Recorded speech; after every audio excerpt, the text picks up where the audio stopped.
I think I'll lock you in. Clockwork Orange. No, I better not. My stuff's up there. 1983, we were recording Diver Down, and half that record is cover tunes. And there's a lot of criticism about that. Why weren't you guys writing more music? Why aren't you being more creative? That's why I built the studio, because I would rather bomb with my own music than be the world's biggest cover band, so to speak.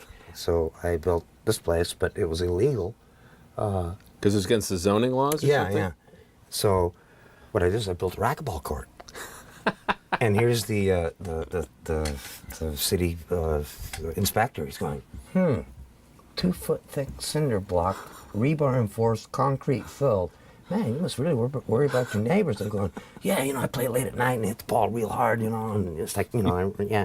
Yeah, which side of the glass do you like being on? Do you like being, you'll play your stuff here? You'll literally play the stuff here? I'm actually never on this side, because I hate wearing headphones, because to me, it isolates me from, I play in there. You play in there? Yeah. And see, my speaker cable goes through here to cabinets, and I keep the head in there, and I plug straight into the head, and I get the vibe, arm hairs move. I like to feel it, Okay. It's the same board I have in my bathroom studio, which I wrote the whole record in. On the pot, it's like in the morning I relieve myself of toxins and new comes. Really, seriously, where do ideas come from? They're just given. For unlawful carnal knowledge, I knocked a hole in the wall there and added this room.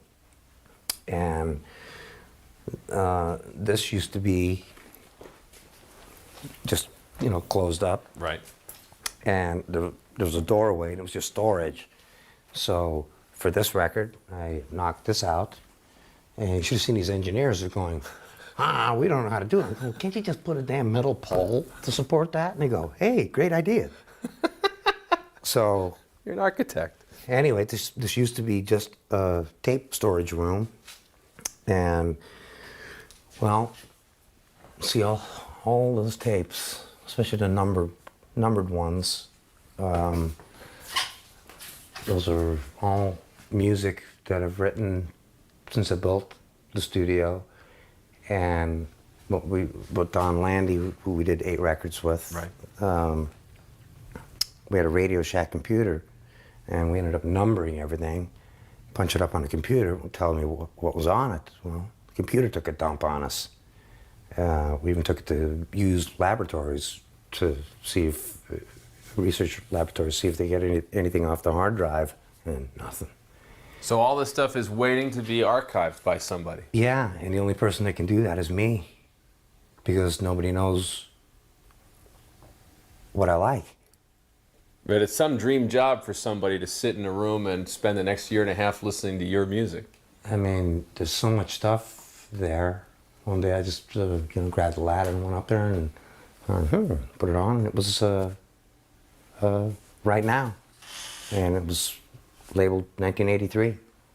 Which is when you wrote it, the music. Yeah, actually before Jump. Wow. I'm playing slide guitar on a nylon, but you can't do that. Interesting. Yeah, you can. You do anything. It's music theory, not fact. Kind of like lawyers and doctors still practicing. They ain't got it down yet, But it's music theory, not music fact, and there are no rules. I never learned how to read music. Maybe that's why I'm so twisted and unorthodox. But if I would have taken guitar lessons, I wouldn't have done I wouldn't do all the silly stuff that I do. Whether people like it or not is, it's their choice. So your son's in kindergarten? No, he's in first grade now. Okay. So he's got a music class once a week, and Wolfie asked me, he goes, when you're doing the high stuff on the guitar, which my mom used to say, why do you have to make that high crying noise? I go, well, you bought your house, didn't it? But Wolfie goes, I really like it when you do that. And I go, well, that's called improvising. Either you stray off the melody. Somebody else can get that. There you go. Oh, this is George there. Hello, George. Hi. studio manager and building my pedal board and electronic wizard here. So anyway, it was what they call Pumpkin Day, Halloween. Mm-hmm. Okay, and they're singing songs, and he's improvising. You know, straying off the melody a little bit. Well, the teacher gave him a timeout, and Wolfie got pissed off. So he picked up a pumpkin, threw it at the teacher. I go, well, next time at least aim better and hit the guy. No.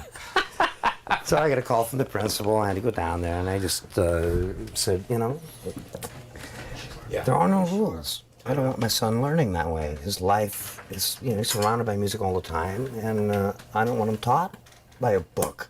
I've always been into building guitars, tearing them apart, and I've wasted a lot of guitars. I've stumbled onto a lot of great ideas, and like this one I built. This is the original guitar that I mean, if people really saw this thing up close, I mean, what happened was the body is Boogie Bodies. The one when Wayne Charvel owned the place. This isn't the original neck, because when I used to run, jump, and kick the amps, one time my foot got stuck in the grill cloth and the neck broke off. That's not good. But you know, it's basically the same. But you know, I took it apart because I wanted a vibrato, and this is pre Floyd Rose. On the first record, it's black and white, and I didn't know how to wire the stuff back up. See, this is a switch that's supposed to be there.